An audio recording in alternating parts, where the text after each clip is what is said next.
Suspended NSFAS CEO Andile Nongogo handpicked companies to disburse the 47 billion rand fund, rather. Those are the findings of an investigation by Werkmans attorneys and advocate Tembeka Ngcukaitobi. His actions are believed to have led to around 80,000 students not receiving their funding. Nongogo has until next week to explain why he should not be fired. But let's get more information from the scheme's Slumezi Skhosana. Thank you so much for your time this morning. Perhaps let's backtrack a little bit. Yes, there were glitches with almost 80,000 students not receiving the money that they were supposed to receive. But under what circumstances and exactly when was the name of Andile Nongogo mentioned during the course of the questions that were being asked and the investigations? Well, let me start by indicating that the service providers were procured, following normal procurement procedures.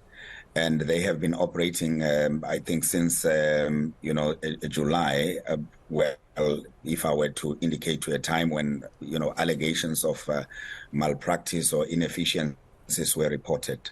So at this stage, then once there were allegations raised against the CEO, the board wasted no time in investigating those allegations, given that the allegations were being raised against the backdrop of the teething pains of implementing the new scheme of paying the students directly. So give us a bit more details and some information on what the investigations actually uncovered, the ones by Werkmans attorneys as well as Ngcukaitobi. Tammy, I would refrain from analyzing or trying to interpret the investigation.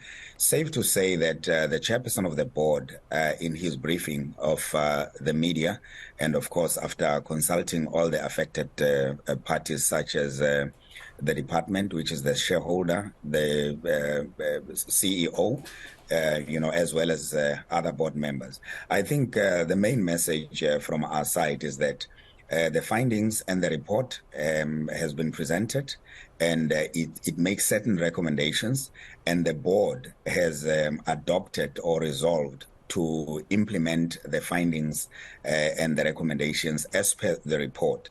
And I think there are two elements that may need to be shared with the public, which is that based on the findings, the board decided to ask, the CEO to provide a motivation of why his contract should not be terminated. I think that's number one.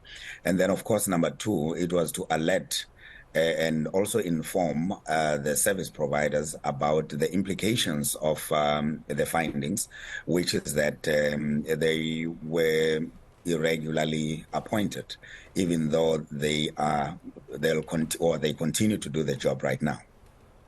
So you mentioned that my request was for an interpretation of the contents, but not an interpretation as such, but an outlining of the contents, because obviously recommendations are made on the facts that are actually in that report.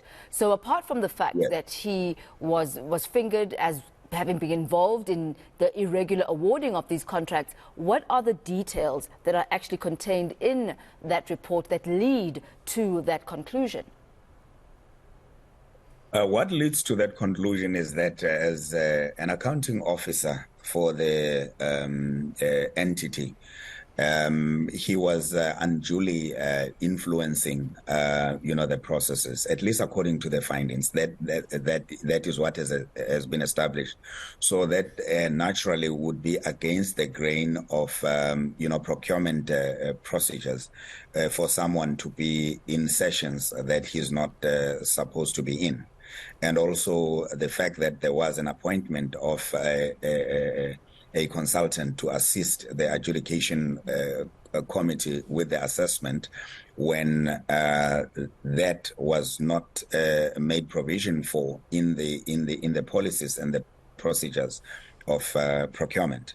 So it would be issues like those that would lead to the conclusion that he was unduly involved in the processes. But that is per finding from experts that the board brought on board to assist. And any communication from the CEO as to when and how he is going to respond to those allegations against him? One would not venture into preempting what his response will be, because I think the board did the right thing in ensuring that before it even went, to the media to announce its position on the matter, it sent a report to Mr. Andile Nongogo, as well as the communique requesting him to indicate why his contract should not be terminated.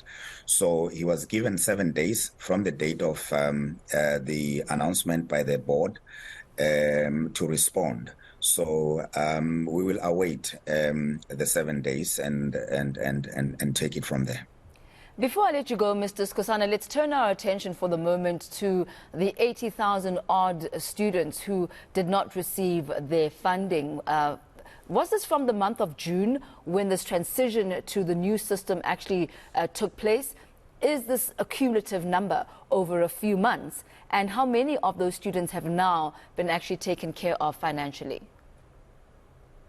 No, I think there's a context to that, Tammy. I know that maybe just mentioning those numbers may tend to also mislead. I think we need to take cognizance of the fact that the initiative to pay students directly was implemented. And at the time of implementing it, the glitches that took place related to the onboarding process, not necessarily speaking to the technical capabilities or expertise of the service providers, but more to communications issues such as what is actually necessary for the student to onboard, because we were trying, or rather we are insistent that verifications be done so that when the payment is made to the student is made to the right beneficiary.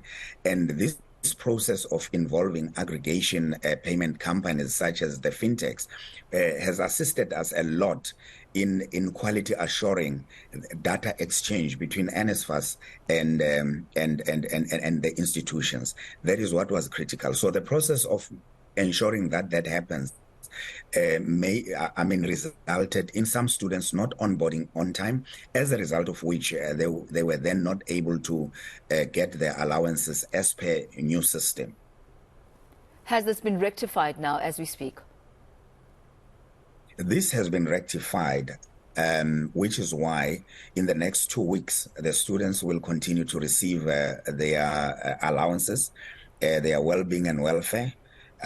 Is not going to be compromised as a result of this. They will continue to receive their payments, but of course the board will take the necessary actions to ensure that the findings are implemented to the letter. Mr. Slumezi Skhosana, thank you so much for your time this morning. He is the spokesperson for NSFAS, giving us an update on the funding that is now going to be available for students, those who thought they'd been off-boarded and had been deregistered. And he says, for all intents and purposes, it is all systems go. We will wait to hear from the CEO as to his response on the allegations that have been made against him.